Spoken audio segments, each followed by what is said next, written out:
Assalamualaikum warahmatullahi wabarakatuh. Sebelumnya perkenalkan, nama saya Nabila Neva Rahmawati dengan NIM 220512040117. Di sini saya akan menjelaskan materi standarisasi jaringan komputer yang ada pada mata kuliah jaringan komputer.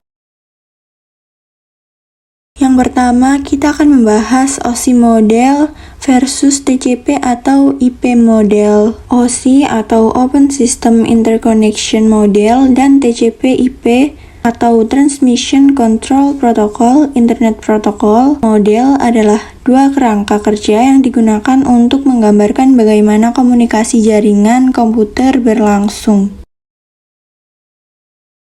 OSI model adalah sebuah konsep teoritis yang menggambarkan cara berkomunikasi antar perangkat dalam jaringan komputer. Model ini dibagi menjadi 7 lapisan yang masing-masing mewakili fungsi-fungsi berbeda dalam proses komunikasi, yaitu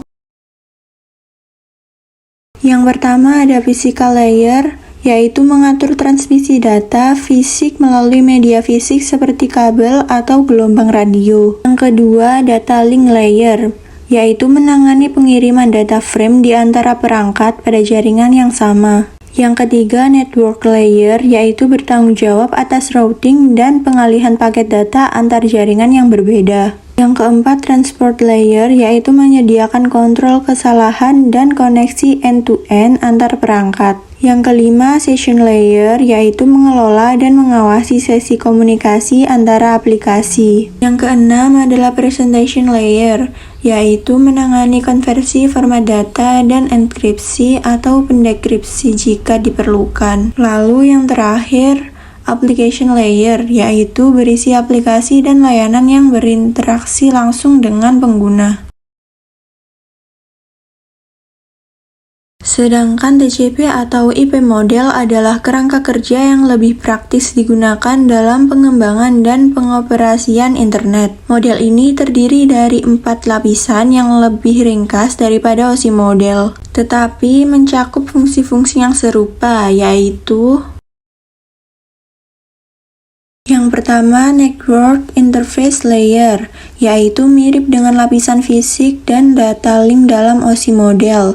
Ini mengatur transmisi data fisik dan kontrol akses ke jaringan. Yang kedua, internet layer, yaitu mirip dengan lapisan network dalam OSI model. Ini mengelola routing dan pengalihan paket data antar jaringan. Yang ketiga ada transport layer, yaitu mirip dengan lapisan transport dalam OSI model. Ini menyediakan layanan end-to-end untuk pengiriman data. Yang keempat ada application layer, yaitu lebih sederhana dibandingkan dengan lapisan application dalam OSI model, tetapi mencakup aplikasi dan protokol internet seperti HTTP atau Hypertext Transfer Protocol, lalu FTP atau File Transfer Protocol, dan lainnya.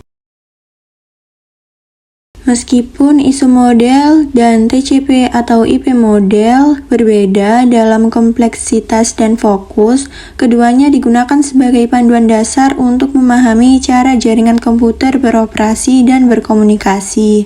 Sementara OSI model sering digunakan dalam tujuan pendidikan dan pemahaman teoretis lebih mendalam tentang komunikasi jaringan. Selanjutnya, TCP versus UDP. TCP atau Transmission Control Protocol dan UDP User Datagram Protocol adalah dua protokol yang digunakan dalam lapisan transport dalam model OSI atau Open System Interconnection untuk mengirim data melalui jaringan. Selanjutnya kita akan membahas TCP. Yang pertama ada protokol TCP, adalah koneksi berorientasi yang berarti ada pembukaan, pemeliharaan, dan penutupan koneksi yang terstruktur antara pengirim dan penerima sebelum data dapat dikirim. Hal tersebut memastikan bahwa data dikirimkan dengan urutan yang benar dan tanpa hilangnya data. TCP juga mengelola kontrol kesalahan dan transmisi data jika terjadi kerusakan atau kehilangan paket. Yang kedua, TCP adalah protokol yang andal.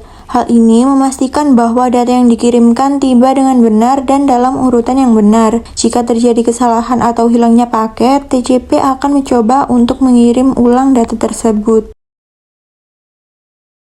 Yang ketiga, TCP memiliki overhead yang lebih tinggi karena mengharuskan pembukaan koneksi, penanganan konfirmasi, pengiriman, dan manajemen kesalahan. Hal ini dapat mengurangi throughput atau jumlah data yang dapat dikirimkan dalam satu waktu dibandingkan dengan UDP. Yang keempat, TCP sering digunakan dalam aplikasi yang memerlukan keandalan dan pengiriman data dalam urutan yang benar, seperti web browsing, email, transfer file, dan aplikasi yang membutuhkan koneksi jangka panjang.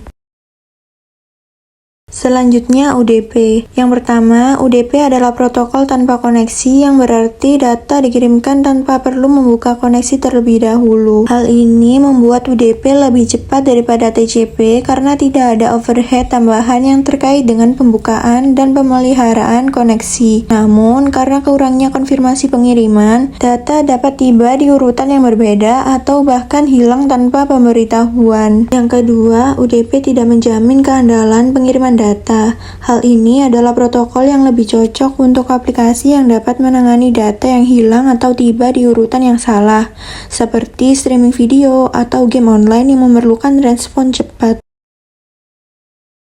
Yang ketiga, UDP memiliki overhead yang lebih rendah karena tidak ada pembukaan koneksi atau manajemen kesalahan yang terkait. Hal ini membuatnya lebih efisien dalam hal throughput, tetapi dengan resiko kehilangan data. Yang keempat, UDP sering digunakan dalam aplikasi yang membutuhkan respon cepat dan yang dapat menangani kerugian data yang terbatas, seperti VoIP atau Voice over IP, video streaming, game online, dan aplikasi yang memerlukan latensi rendah. Yang terakhir, kita akan membahas well-known port atau reserved port dan registered port. Yang pertama, well-known port atau reserved port merupakan port standar atau port umum yang sudah ditetapkan reserved oleh IANA atau Internet Assigned Number Authority dan hanya dapat diakses oleh sistem account atau root account. Lalu registered port dapat diakses oleh program dengan program aplikasi yang digunakan oleh users account biasa. Cukup segitu saja materi dari saya. Mohon maaf apabila ada kesalahan kata. Saya akhiri. Wassalamualaikum warahmatullahi wabarakatuh.